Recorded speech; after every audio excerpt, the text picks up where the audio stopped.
Movie guys, hit play, let it run. Eric Jordan, 2 takes, 1 fun, new flick, old flick, same mic, same vibe. If it's on that screen, they gon' go deep dive. Movie guys, say the word, we ride. From the big release to the late night guy, you cue it up, they keep it love.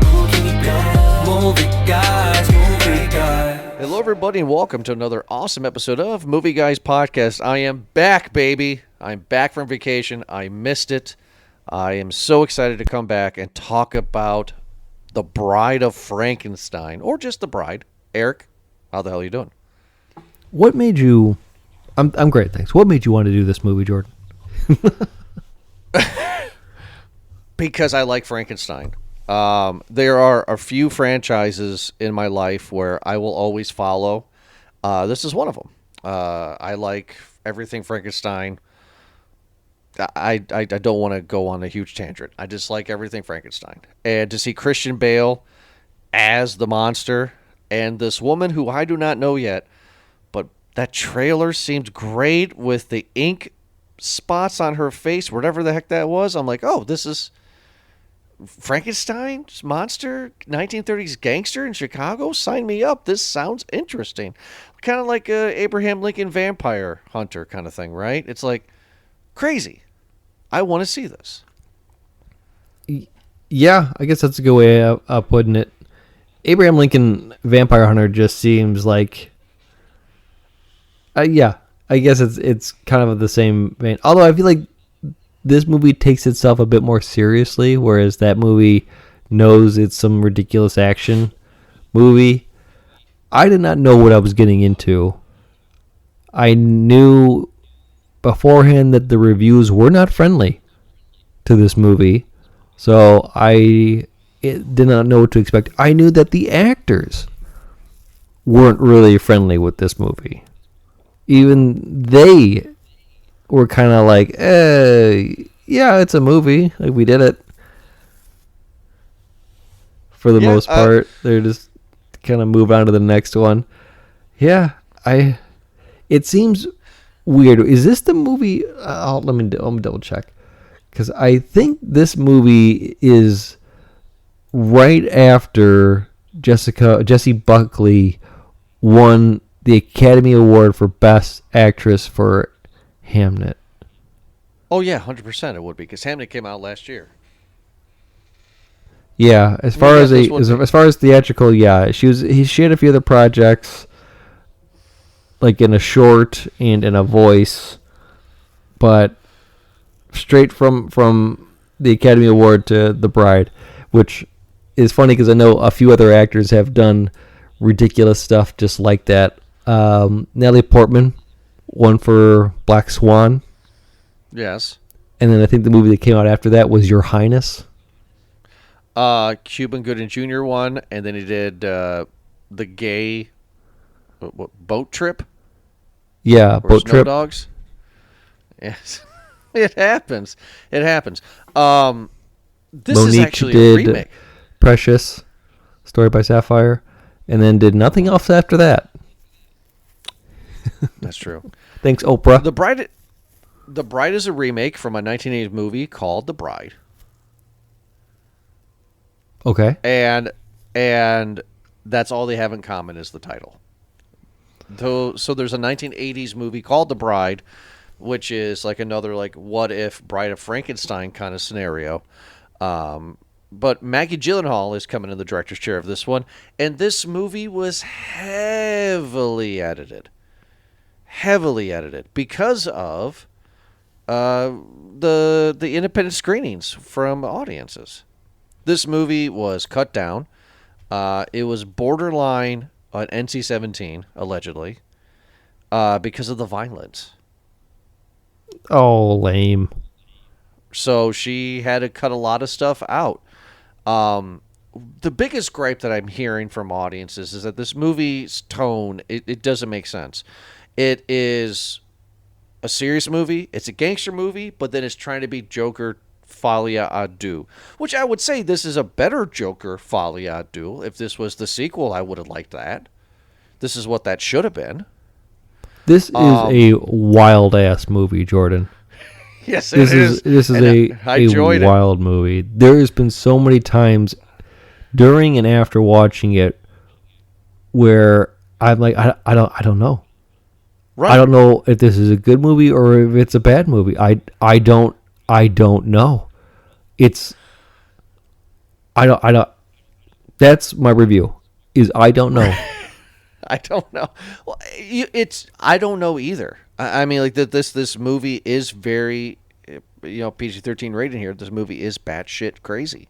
It goes in so many different tones where I think I would have rather liked them just do Bonnie and Clyde, right? Like have them create the bride, have them stow away in a train, don't get caught by a cop, and just have them be two monsters on the run against the law. Have that. Yeah. My biggest gripe right off the bat would be the possession of Mary Shelley, which is also played by the same actress who plays the bride. I don't like that, and I wish I saw my face when she would be possessed by Mary Shelley because I had a stink face all the way through. It doesn't make sense. No. It some parts, Jordan, were hard to watch. Well, the love scene was hard to watch. I felt a little dirty on that one. Yeah, that one was a bit graphic. Yeah, I think. It wasn't graphic. It was just, I don't want to see Frank with his shirt off. I don't want to see this, And, well, let's just get into it. So, from what I got from this movie, correct me if I'm wrong, but from what I got from it, Frankenstein's monster, which he now calls himself Frank, this is 1930 Chicago, has traveled the world to find this doctor who is another Frankenstein, if you will, who she's a university professor, she's a mad scientist, to create him a bride, to create him a companion. So from what I got, because he was saying stuff to her, Frank was, about how he's traveled the world, nobody's ever touched him, nobody's ever given the time of day, that this is a direct sequel of Boris Karloff's, like, OG Frankenstein. That's the way I take this. Sure. That's how they're He doing wants to be human, and some aspects of being human, of course, are to love. Right. Physically and mentally. So, how's his makeup to you in this? I have seen worse Frankenstein makeup jobs. I mean, Van Helsing with Hugh Jackman would be one of them. I mean, guess this is fine. It's fine. It looks very much like a costume that you could get. I don't want to say it like Spirit Halloween, but this is not the worst. You don't talk about the Van Helsing movie with Hugh Jackman. Yeah, I know you're talking about. I would compare it more to maybe like what's that Sean Bean series, The Frankenstein Chronicles? Have you seen that? No, I never seen that. Not even heard of that, but okay. Yeah, do yourself a favor and watch. There's 2 seasons of that. If you're a fan of Frankenstein. What if this makeup job is like Kenneth Branagh's Mary Shelley's Frankenstein? Like the Robert De Niro makeup. Kind of reminds me of that a little bit. How about more of like a Mel Brooks makeup? Well, we got Christian Bale, who seems really tall, so I'm thinking he has platforms on. Yes. He has staples above his face. His face is a little scarred up. He has kind of like this turtleneck scarf thing that covers from his nose down, right? Meets the doctor, and she very easily is like, yeah, man, I'll create you a bride. I mean, sure. I mean, she resisted a little bit. I'm giving the movie a little bit, but she was like, yeah, sure, let's. No resistance, essentially. When we meet the bride, she is a prostitute for some Chicago gangster. That's right. And for reasons unknown, the ghost of Mary Shelley says that she has more story to tell, and she possesses this prostitute. Yeah. Yes. Don't know why. That's what happens. Luck of the draw. She said, "I'll take that one." And the prostitute starts to speak in old English, that she goes nuts kind of thing. The mob guys take her out to the hallway and say, "Hey, bud, you could calm it down here." And she's just going nuts in that old English Mary Shelley speak to where she accidentally gets pushed downstairs. Kind of reminded me of Death Becomes Her in a way. Oh, okay. Just bringing that back, and snaps her neck and she's dead. Fast forward to where Frank, is what it used to be called, and the mad scientist dig up the prostitute's body and reanimate her. But Mary Shelley's spirit is still there. I have questions about that. Like, if the host is dead, then there's no body to possess. So why would Mary Shelley still possess her even though that she was dead? Yeah. Huh? I'm Okay. I'm there with you, man. Like, okay. I just like you was asking a lot of questions in this movie. Sure. So many questions where I would ask, why? Just simply, why? What is the point of this? Down to like the choices of the accent. Why is Mary Shelley so damn wild? Holy cow, man. She's just so out there. And then it seems, and I know you can agree with this. At least I think you can. No, I know you can. Jessie Buckley's accent for both characters seemed to like just change throughout the movie to a point where I just don't know who is who anymore. And I feel like they both have just merged into the bride now. They're just a character. And it just seemed off. I had to re-watch the start just to make sure that the accents lined up. And not really. I don't get it. She went, Ida is the non possessed character's name. When she gets possessed by Mary Shelley, like you said, she goes into some wild talk, man. Like a crazy, like, oh boy, keep it down kind of a thing. But I don't even understand what she's trying to say. But then it slowly turns into like this New York accent, like a Brooklyn kind of, like a, oh man, like who am I trying to think? Like maybe a Marissa Tomei kind of a, maybe like a New Jersey coffee talk. Yeah. Kind of Okay. thing. Good one. Yeah. Exactly. Kind of like what's her face from Friends, right? Phoebe or no, Janice. Janice, she kind of has like that Janice laugh. Like, look. I think Maggie Gyllenhaal's the problem, truly, because I think she's on this high horse, and I don't know why. And I could be totally wrong. That I'm Maggie Gyllenhaal. I'm going to do what I want to do. And I'm going to work with Christian Bale again. I mean, the script needed to be reworked. You take out the Mary Shelley stuff. You just reanimated a corpse. And I like the look of the bride. I like the red dress. I like the crazy, wacky hair. I even like, like the ink stains on her cheek. For some reason, I don't know why, I like that. And then she has it on her tongue, and she has it on her fingers, and during a romance scene on her works. breast. I like it too. For some reason, I really dig this look. But eliminate the Mary Shelley stuff and just have her be crazy because she's a reanimated corpse that looks crazy. Why not have her just be crazy? Yeah.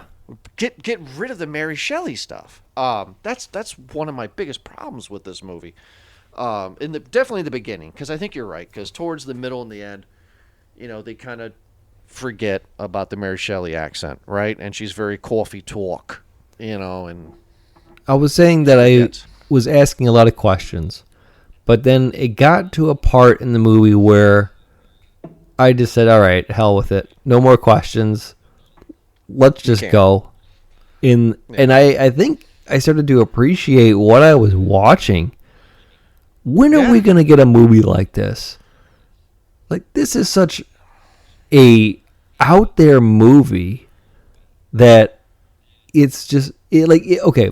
If these two characters, Christian Bale and Jessie Buckley, weren't Frankenstein and weren't the bride, and it was just kind of a normal situation, it would be very much Bonnie and Clyde.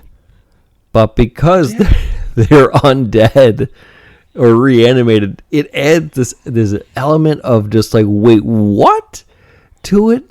And then then there's like a revolt, there's a resolution with women who are upset of being abused by their men, and so like they start to paint their faces and shoot guns in the street. What is going on, Jordan? Very Joker, right? So that's towards the middle of the movie where she is possessed again by Mary Shelley, and then the singing in the rain bit or whatever when they do it, like that's the other part. There's so much singing and dancing in this movie. What the hell? Right. Okay. So like the whole part where they're like singing and dancing in the middle of the movie, right before she kills the cop, right?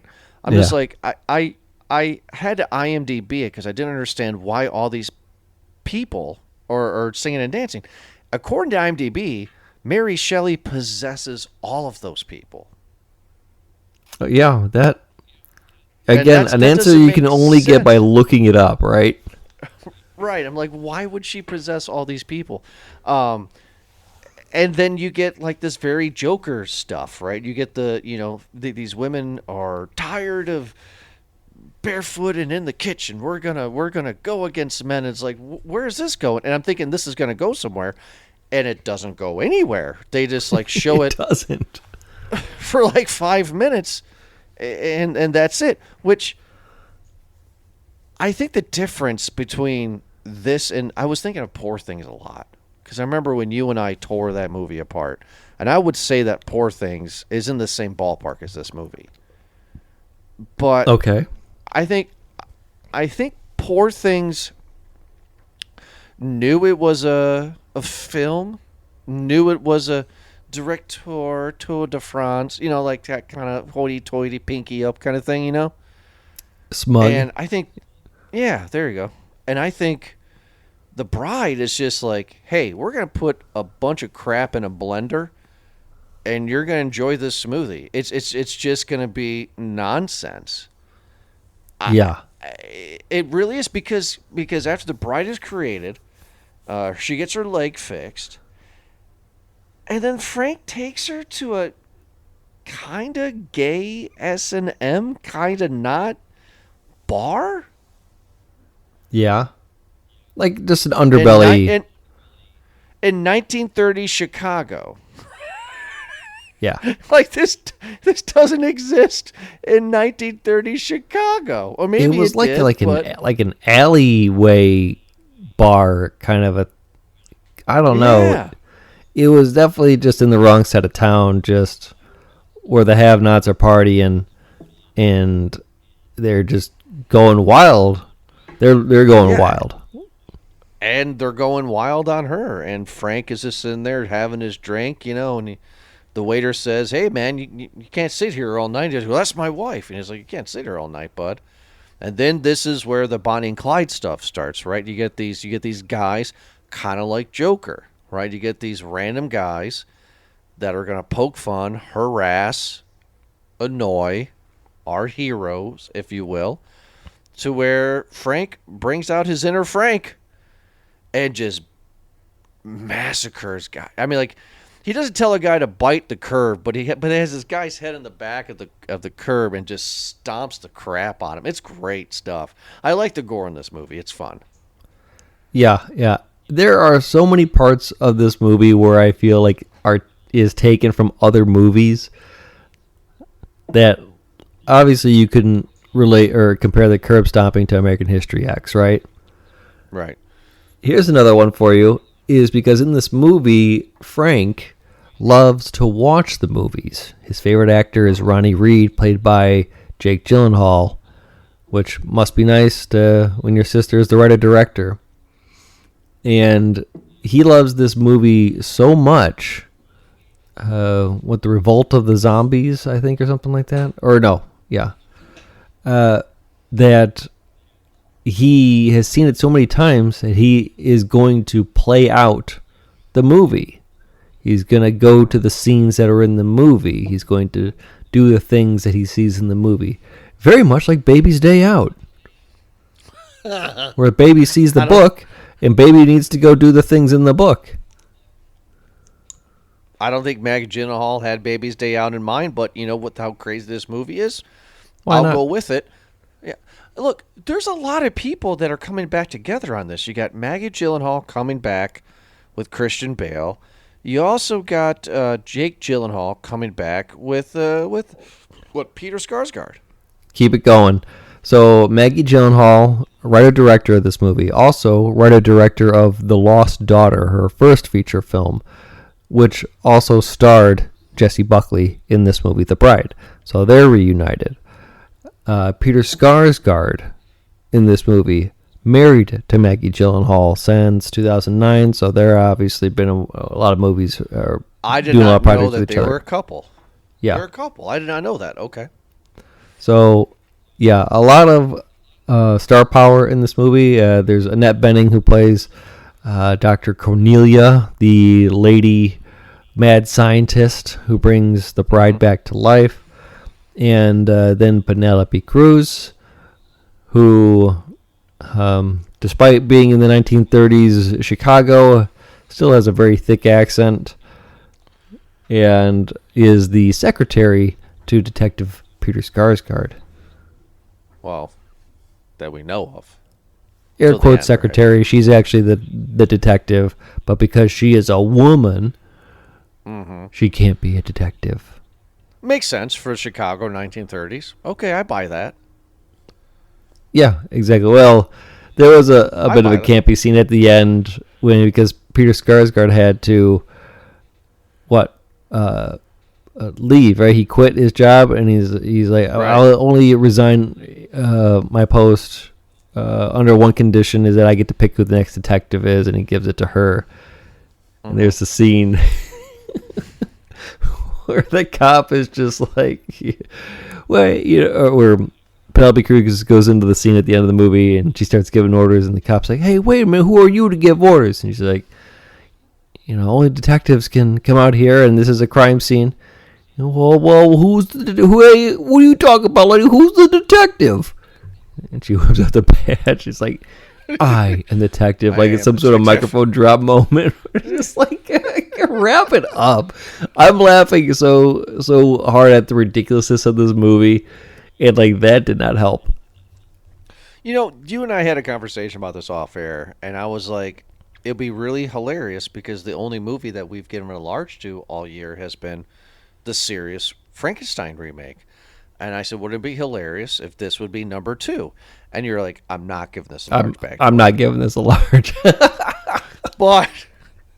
But the reason why I'm disagreeing with you, that I think it would be fun if you did, was just because of your reaction. I mean, like, this movie is doing something. This movie is serious. This movie is off the rails crazy.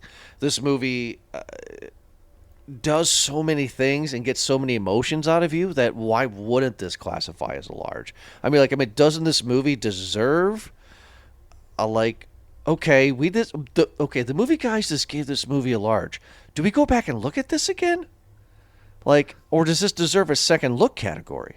I'll tell you what. I'll go out of turn and I'll give you my popcorn rating early because I did think about this. And I do have issues with this movie. Probably the same issues that you and everyone else have with this movie.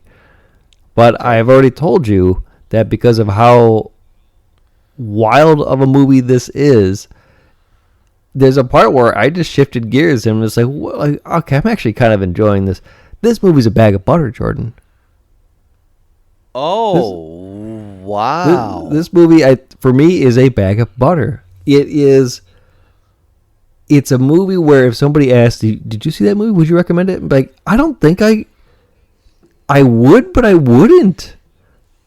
It's a very particular movie, and I don't know who it's for. I don't know who I can recommend this to that would appreciate this movie. I don't think it's something you have to think a lot of. I think a lot of times people, I think you might have to just be like in a silly mood, I guess. Because Okay. Okay. So that's interesting. Well, no, that's interesting because, like, we've never really done this in Movie Guys podcast before where we, like, give our ratings in the middle of the review. But, like, you're kind of changing my tone here because I was going to give this a large, thinking that this was just great. you're But allowed to. But I did forget about our bag of butter for some damn reason. And you brought up some good points. And it's like, you know what this is? This is Donnie Darko. Okay. Yeah, and sidebar, very, very, very short story. Junior, senior in high school, I go to some person's house that I don't even know because I was trying to hang out with a chick, right? And they go down to the basement and they're all smoking weed, drinking, right? Not my scene, Right. really. And the bunny shows up in the mirror. Mm-hmm. And I'm like, what is this? And they're like, this is Donnie Darko, man. This movie's deep. And it's like, what? This movie looks crazy. Like, it flipped me out when I was 17 years old. I'm just like, what is this movie? So, for some reason, since you said that this is a bag of butter for you, this could be Gen Z's. It's not, but this could be Gen Z's Darko, right? This could, like, what is this movie? Like, The Bride is this movie. It's called The Bride. And I'm sorry, what's the actress's name? Jessie Buckley. Jessie Buckley is this movie. I mean, Jessie Buckley steals this movie. She is awesome in this movie. I hate the Mary Shelley stuff, but for some reason, she made me like it. Because she's just crazy. I mean, like, there are scenes where she's just talking normal and then just goes into song and dance out of the snap of her fingers. She sells it. And Jessie Buckley, in my opinion, as an actress, she believed she was this character, so therefore I believe her. I mean, she was great. 100%, Jordan. I agree with you. She was amazing, but I loved it it. was such a weird role that you weren't there the entire time. But I'll be damned, Jordan, if as hard it was to watch some of those scenes, if she didn't act the hell out of that scene, if she didn't give 110% to everything in this movie, like, she committed. And as cringe as it was sometimes, it was appreciated. It was admirable of how hard she was going in. It also, like, made me at one point think, like, man, it's got to be exhausting to be an actor. Imagine having to do that and to put in that much energy times. into those scenes every single time. Like, oh my goodness, that's a lot. So it's probably never going to happen, but it is confirmed that they're going to make a Weapons prequel. Okay. Wouldn't it be great if she was young Gladys? She would kill it. Oh, geez, that would be awesome. She would kill it. I mean, that would be amazing. So, the scene that made me really kind of, like, stop laughing and kind of really be on the monster side, I told you off air, I was like, wait till the cop pulls them over scene. This was a big scene for me because it's kind of the middle of the movie. I'm kind of bored. Where are they going with this? What is happening, right? And then they're in the middle of the country, and this cop pulls him over. He's a jerk cop, and Frank's like, just tell them that I'm sick and be very, very nice to them. And this cop does the sleazy, stereotypical cop thing, right? Takes her out. She's, he grabs her, gropes her, and all this stuff, and then massacres these two cops that shoot her, and Frank kills the one. The reason I'm talking about is because this was the Split moment for me.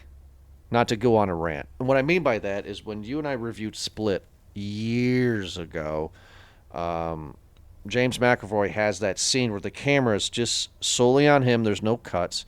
And he's just one personality. And he keeps on getting, the scene, keeps on getting pressed to actually show the other personality, and with the snap of a finger, he just acts and turns to this other personality. That's exactly what she does here, where it's like she's very sweet, she's very charming, she's very kind, and then she snaps. Just out of nowhere. And she's like, I'm going to bite your tongue off. And that's exactly what she does. I'm just like, end of movie right there for me. Like, this is great. This is exactly what this movie needs to be. But then it gets even crazier at the end. Well, again, like, because we're not even talking about the detectives, about Skarsgård and Penelope Cruz and what they're doing, because it's not really anything. They're following the beats, and obviously, are they very good or are they very lucky? It doesn't matter. They're always in the right place in the right time. Right. They get to a part in New York, because they get a train to New York. Frank and Ida do. Well, I think isn't her name? He calls her Penelope Rogers. Yeah. He calls her that Penny. because he's lying to her. Yeah, because Frank says, "Oh, there was an accident. We were supposed to be married or something, but now you're good." So they're pretty much Frank is saying that she has amnesia, right? That's the way I took it. Yeah, and she can kind of go in and out of memory that she has sometimes, because she was calling out the mob bosses or people there. Anyway, she's at a high class party. They're at a high class party. They do a song and dance number to Putting on the Ritz. I kind of had a facepalm moment there, because calling back to the Mel Brooks movie Young Frankenstein. It was fine and all until eventually Christian Bale yells out Putting on the Ritz, and I was like, okay, well, that's a bit too much, a little too on the nose. It was subtle, and that was nice. I get that. You could have left it at that, but then doing that, it was just like, oh, buddy, it's kind of embarrassing. But whatever. Stuff goes sour. It was fine. Listen, it was just, for this movie, it was fine. Stuff went sour. She gets a gun. She accidentally shoots a cop. Not necessarily accidentally, but it was like a trigger finger, like, she got startled and shot a cop. And then they're on the run. They're wanted criminals, right? And everyone's looking for them. Everywhere they go, they're not kind of being incognito. They're just going all in at this point, right? Yeah, they're stealing cars. Yeah. Which this is what I want. I mean, like, sometimes you got to have a crazy concept to work. I mean, if I were at the studio and somebody came up to me and said, "We're going to make a Frankenstein movie about Frankenstein and his bride as 1930s Bonnie and Clyde," for some reason that sounds great to me. Yeah. It just sounds great. What a great idea. You give this a bag of butter. Yeah. I'm not changing my rating because of you. It's because I'm changing my rating because you opened my eyes to something that I completely forgot about, where we do have a bag of butter, where it's like a movie that is just so bad, but it's good. And it's like, there's something with this movie that I want to watch it again. This would, where this would actually play better in, is on stage. I feel like all of this, with a song and dance number, you could add a few more in there, would look a lot better on stage. What helps with that is the costumes and the makeup in this movie. You were talking about Christian Bale's and Ida's, the bride's makeup, which that's a Halloween costume, easy, boom. You make that, sure. And that's. But I agree, like, the costumes were really good. The makeup for her, especially, was very good in this movie, and I could see that playing very well on stage. You could. In this movie was a runtime of 2 hours, so you could add a few song and dance numbers to make it 2.5 hours easy on stage.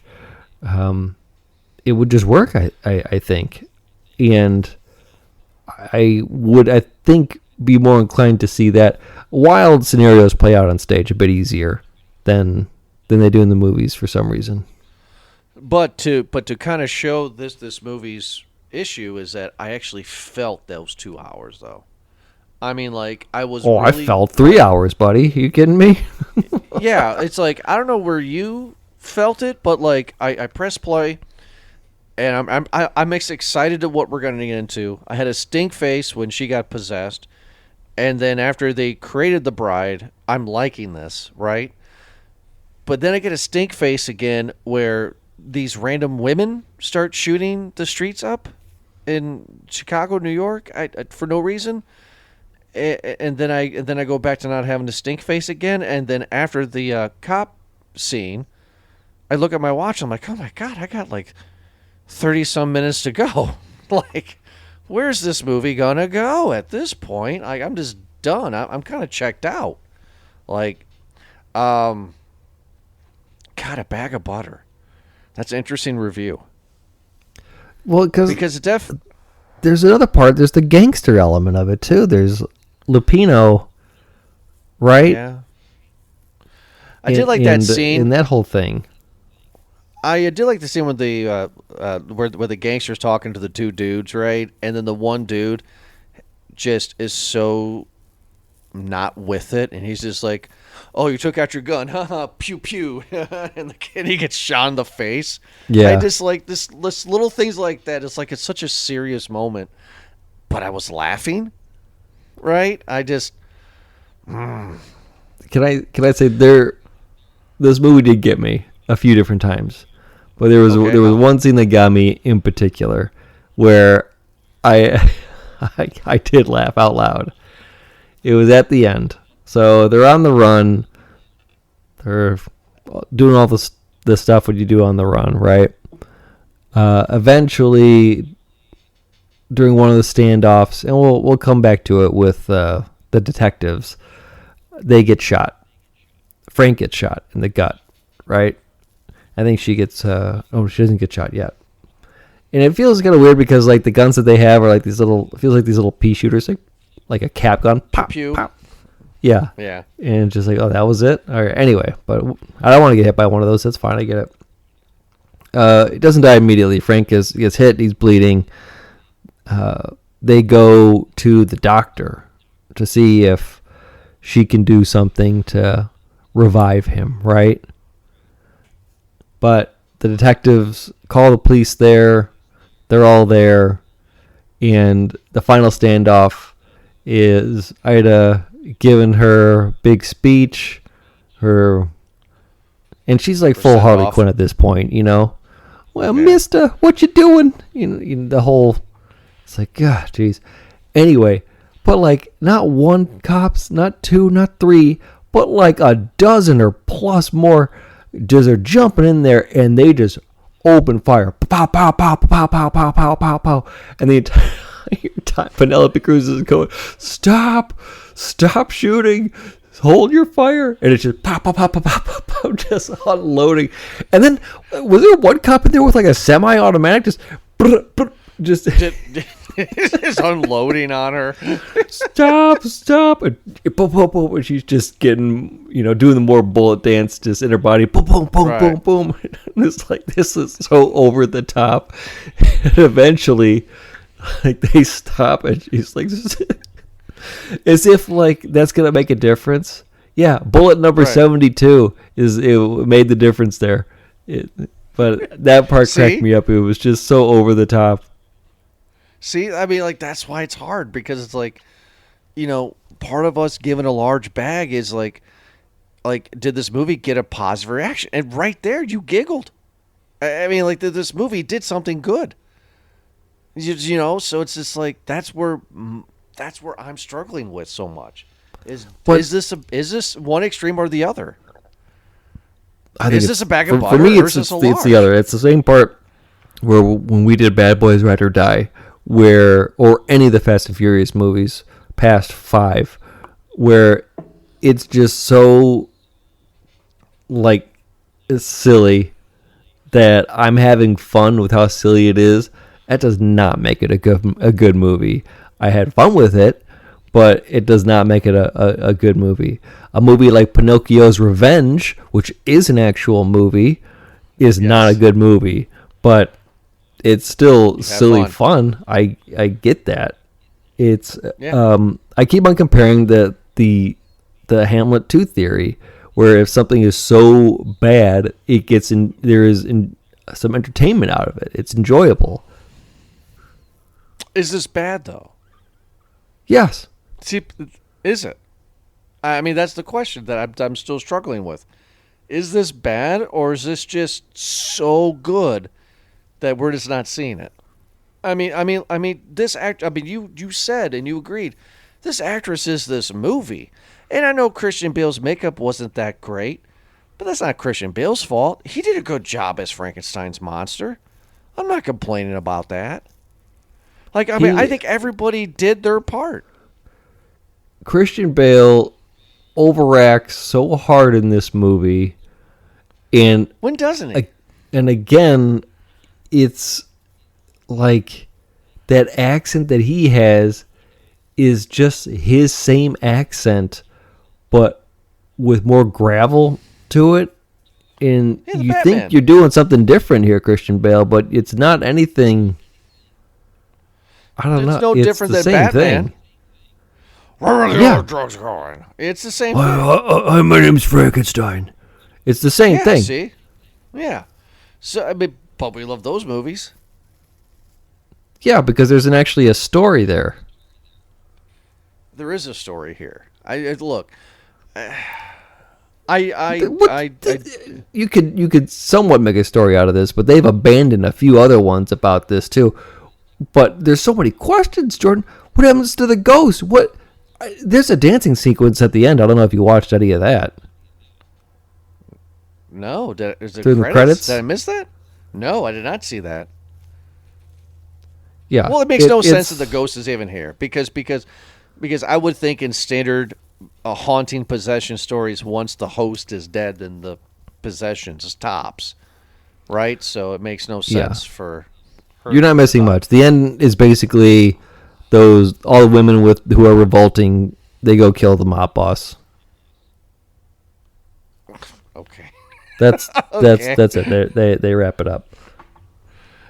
Oh, okay. Speaking of wrapping up, you said in the middle of the review, this is a bag of butter. I went back and forth on it, but I'm not agreeing with you to just agree, right? Because sometimes it's always fun when you and I don't agree. But I did completely forget about a bag of butter for this review. That thought never crossed my mind. You're right. I mean, this movie is a bag of butter. This movie is buttery trash nonsense. It doesn't make sense. Hey, I ordered popcorn, and all I got was a bag of melted butter. Like, a couple spoonfuls sounds good, but I'm going to get sick halfway through. Sure. You know, like, I had just... Yeah, this movie is crazy. So that means that this is the fourth movie in Movie Guys history that we've given a bag of butter to.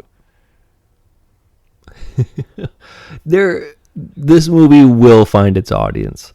This movie, I can very confidently say it will have its cult following. And I will be very surprised if I don't ever see a costume of somebody in one of these characters. It's a very simple costume, easy one to do. It's very recognizable. Right. I do feel that give it some time. I think this movie's gonna pick up and find its niche somewhere.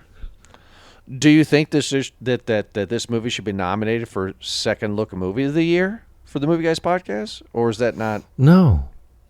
No. All right, fair enough. I mean, if we're needing something for the list, that's fine. But like, as I'm reading this, it says its budget was $80 to $90 million. Oh, okay. And its box office was $24 million. A budget that high, almost $100 million for this movie. What? Well, a lot of it was Christian Bale's salary, I bet. And Jake Gyllenhaal, probably. I guess. Jake That's Gyllenhaal was a lot in this of movie money. for 5 minutes. Well, he got to get paid, bud. Yeah, I guess Just so. saying. Who was... Wasn't there another... Someone in the... Who else was in here? Julianne Hough. Julianne Hough? It was that girl. Who's that girl? I always say her name. Julianne, is it Hough? Hough. I know it's one of those where it looks differently than how it sounds. Yeah, she's Dancing with the Stars kind of a person. She's in a lot of other movies. She was in like Rock of Ages and The New Footloose and stuff. Does anybody get golden headphones in this? Do we do Christian Bale? Is he already getting golden headphones? Well, we did not do Dark Knight Rises. That was before our time. We did Thor: Love We and didn't do- Thunder. Yep. I don't think this is it yet. I think we get one more.